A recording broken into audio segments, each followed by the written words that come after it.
Hello, my name is Laura Rodríguez, and I'm here to present the results of my research on post-9/11 literature and vulnerability. First, let me share my screen with you and we'll begin. Okay, this is here. Okay. The terrorist attacks of 2001 broke the illusion of American exceptionalism by exposing its darker side, finally unveiling the country's false humanitarianism as actions that responded more to the egotistical interest of the American nation and corporations and less to the alleged benefits they offer to the world.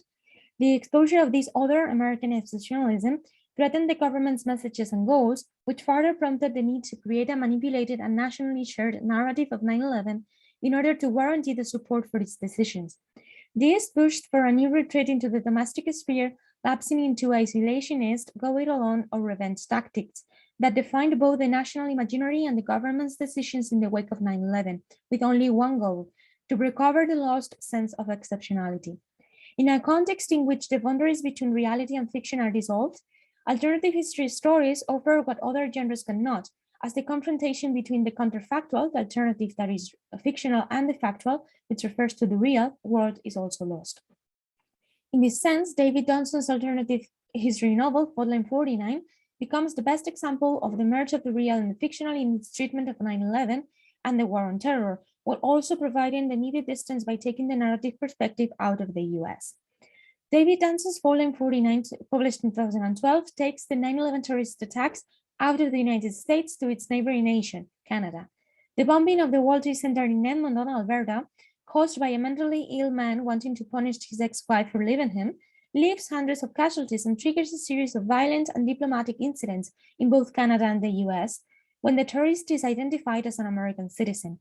As a consequence, the US government not only withdraws from the international investigation of the attacks, but begins to obstruct the Canadian one by erasing evidence and conditioning the testimony of key witnesses. As tensions escalate and the US interests in the region become at risk, the US decides to intervene militarily to ensure the safety of its citizens and to protect the economy. The action, interspersed with various explanatory chapters in which the narrator tells what happened during the novels 2001 and 2002, takes the reader farther in time to a few years into the altered war on terror with Canada to follow journalist David Johnson in his quest to find the head of the Canadian terrorist, Bruce Kalnichuk. The merging of narration and essay forms throughout the novel, along with the inclusion of multiple references to real documents and official statements from the period after 9/11, helps to defamiliarize the reader from what they knew about 9/11, the war on terror, and the invasion of Iraq, as what is extracted from the real world becomes part of the fiction's new reality. This way, Johnson deals with the problems of mass media's supposed objectivity and its dangers by contesting the truths about 9/11 and the war on terror, provided by the American government and spread by the national media. The novel's Canadian-American conflict enlists in the aftermath of 9/11, when the US retreated from the Canadian investigation of the World Trade Center Edmonton bombing, even though the Bush administration had recognized, and I quote, the act as an instance of international terrorism, end quote, and promised to, and I quote, do everything in our power to cooperate with our closest friend, end quote. The withdrawal comes after all evidence starts pointing at Harvey King, a US citizen with strong links with one of the victims. In response, the US initiates an independent investigation and finally publishes the 9/11 report, declaring King had a verified alibi and that the conclusions were inconsistent. The fury of the Canadian authorities led the UN to invoke Article 51 of their charter to force the US to hand King over to the Canadian authorities, which they refused to do, and I quote, calling for the need of damning evidence, which American agencies ironically both destroyed and withheld, end quote. America's refusal to hand over King to the Canadian authorities back in 2001 resulted, as David continues to explain, in a series of violent acts on both sides, including the murder of King's cousin at the hands of two expatriate Canadians, a mass shooting perpetrated by the widow of one of the World Trade Center victims, and, the most consequential of those, the bombing of a hydroelectric power station in Quebec, causing an electric shutdown, killing thousands of Canadians and Americans. All these events, including the original September 11 bombing, evince a new reality not only for Canada, but for the US as well. And I quote, The Canadian-US border had undergone a catastrophic transformation in the American social imaginary, from what the longest undefeated border to a source of vulnerability, end quote. This source of vulnerability exposed both nations to an uncontrollable increase in hostilities, which finally pushed the US to intervene and establish NORTHCOM, significantly expanding this influence over the entire continent. In this sense, both the real and fictitious 9/11 demonstrated that even the economic and political powerful US was vulnerable. This way, and I quote, the clash between American isolationism and imperialism was at once obvious. In order to reconcile the two agendas, the Bush administration began thinking in terms of Fortress North America, end quote. Indeed, the sequence of events in Faultline 49 and the US response to each of them connects the country's quest for an expansion to its geopolitical power directly with this feeling of shattered innocence and that dominated the nation after 9/11 in the real world, as it broke the illusion of America's sense of invincibility. As this sense of privileged security evaporated in the morning of September 11, the US weakness was exposed, and authorities believed something had to be done in order to go back to the past perception of exceptionality and invincibility. This way, a narrative of 9/11 began to be shaped even before the day was over, one in which the event is nationalized only for the nation to be able to survive it, as only the shared trauma of the day can lead to the reconstitution of national identity. This is mirrored in Dungeon's fictional US, where King's bombing of the World Trade Center in Edmonton puts his country in a precarious position of being complicit of the attacks instead of a victim like in the real 9/11. Indeed, the novel's US broken sense of exceptionality does not respond to a senseless act of mass murder in American soil, but to the US refusal to help Canadians get their justice, unable to admit that the model American citizen Harvey King was, in fact, as evidence clearly showed, the 9/11 terrorist. Moreover, the US dependence on Canadian resources added to the political crisis by putting them at risk of a great risk of economic decline. As shown in the following quotation, which explains that Canada was most of the Canadian trade was with the US, and that includes that the largest exporter of oil and gas of the US was Canada. This way, decades of diplomatic and economic relations were threatened by the American need to remain faultless, powerful, and firm in their convictions in the eyes of the world. In order to do so, they needed to bring the attention back to Canada, not as a victim of terror, but as its harbor. As it says in this quotation, and I'm quoting here, before subduing a rogue Canadian states to initiate regime change, Bush had first to create one. Thus, it was necessary to create an environment that would produce a reaction that would be conveyed by the American public as tyrannical. The threat of the domestic violence was sufficient for the police action and a small-scale intervention, but didn't warrant the full might of the war machine, end quote. If the fictional US wanted to maintain their position in the international chessboard and their economic interest in Canada, a military invasion that would guarantee the American control over the territory and its resources was mandatory. Thus, and in quote, vulnerability did not originate in the geopolitical context of the war on terror. On the contrary, the war on terror is a consequence of a risk situation which has generalized vulnerability as never before in the history of the world, end quote. In this sense, the US vulnerability, both in the real and fictional realities, did not originate in the nation's confrontation with violence on 9/11,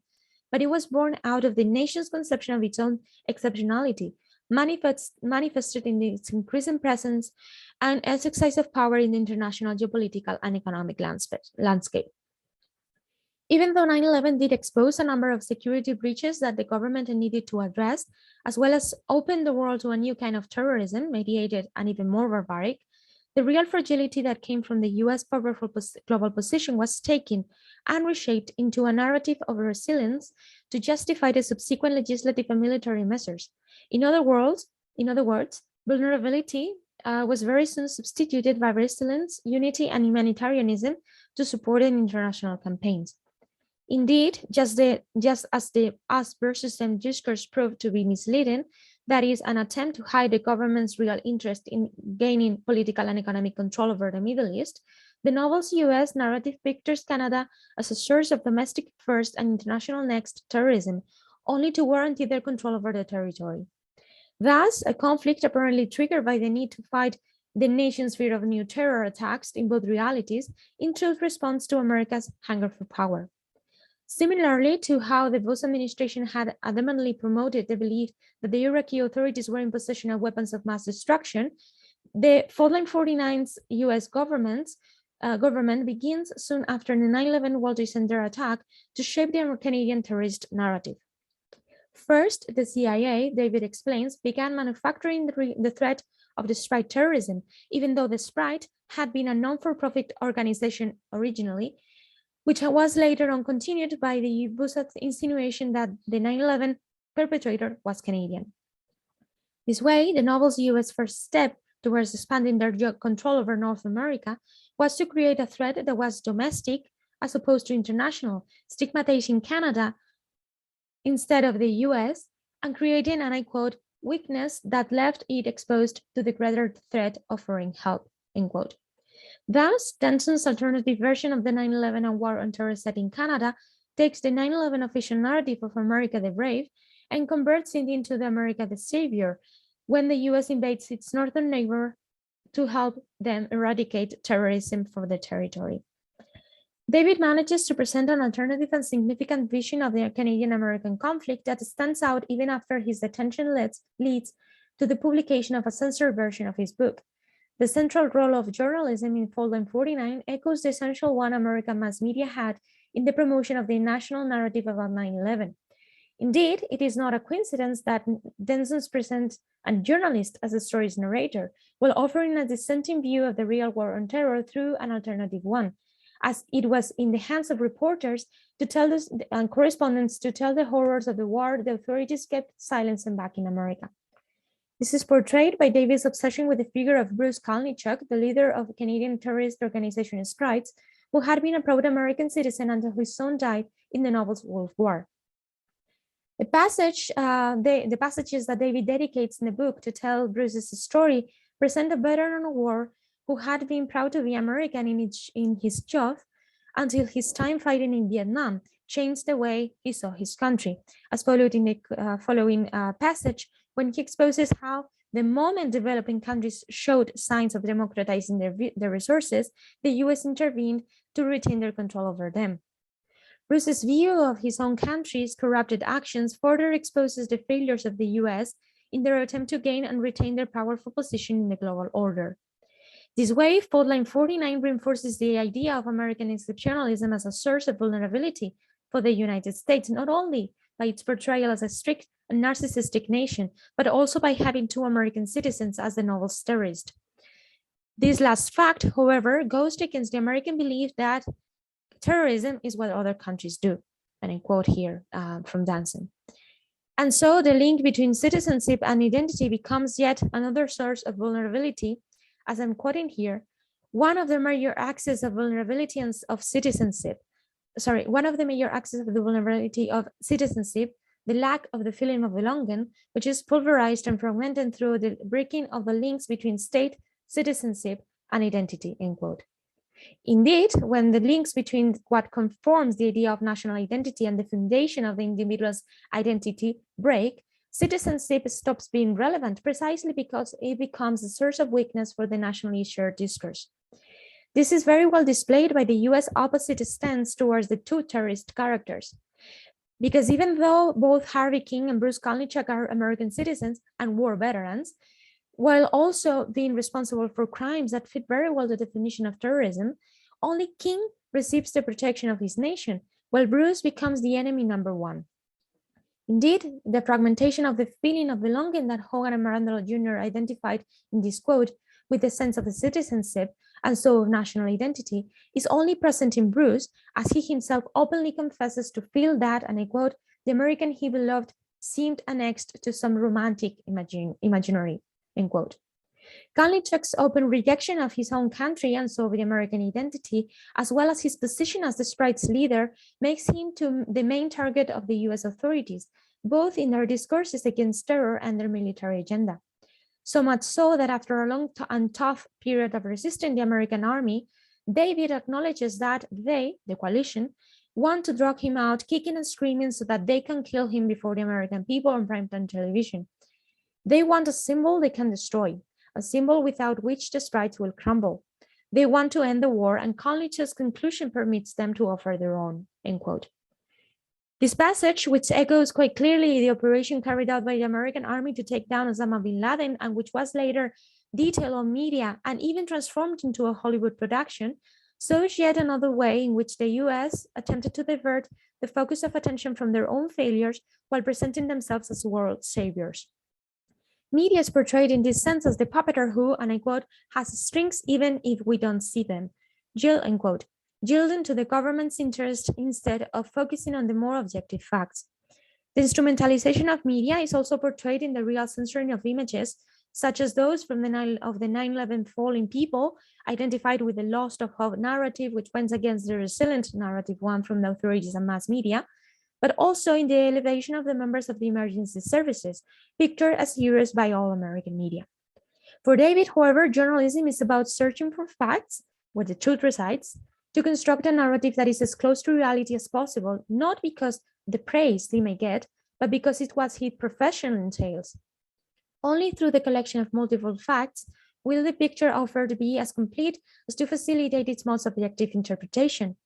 This way, Danson prompts readers to look for the truth behind the manipulated history and to not necessarily settle with what media and authorities promote as truth.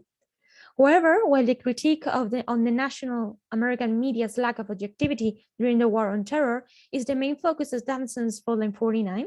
there is also a call for attention to the dangers the path towards the truth entails when he admits in the following passage that he has become clouded by the emotional link he established with Kalnichuk. David's unconsciously established emotional and ideological connection with the sprite's leader seems indeed to have influenced his picturing of a Canadian-American conflict, as much as the government has molded the American medias. This way, David warns about how easily, and I quote, experience distorts perception, and so the objectivity of the image the individual is trying to construct is forever lost. The picture, he implies, becomes complete, most objective, when the people document the entire collection of facts, from authorities, from media, but also from theirs and others' perspective to construct such picture. Danson proceeds to reinforce the idea of how easily our perception gets distorted by ending the novel implying that Bruce Kalnichuk was not the man that the reader believes him to be. After the sprite's defeat, David is taken to an American federal prison where he is allowed to finish his manuscript and even to publish it, even if censored, as we have seen. And when he's finally released, on his way out of the building, he crosses paths with a worker whose physical features match Bruce's. And shown in this quote, when he says that the similitude between the man's stature, swagger, and basic features and Kalnichuk's is beyond distressing. For the fear of being called delusional, I won't stress my impression that he was also wearing a cast, but there are also too many commonalities to ignore, end quote. This scene seems to imply that Bruce Kalnichuk had never been the old US veteran betrayed by his beloved country, but a key piece in the international chessboard deliberately set in place by the US to construct the Canadian terrorist threat, in which the whole invasion is based. This misplacement that David and the reader experience the anti-American hero when the anti-American hero is unmasked by the very same person looking for the truth mirrors the disorientation of the post-9/11 world where no weapons of mass destruction were found in Iraq, and further supports Danson's message on the dangers of media objectivism in the post-9/11 era.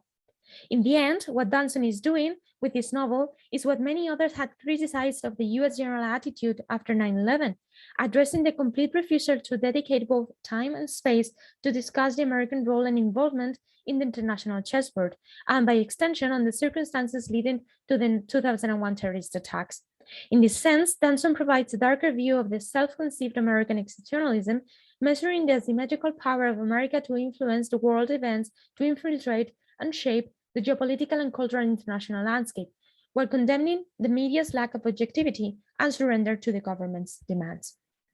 Thank you.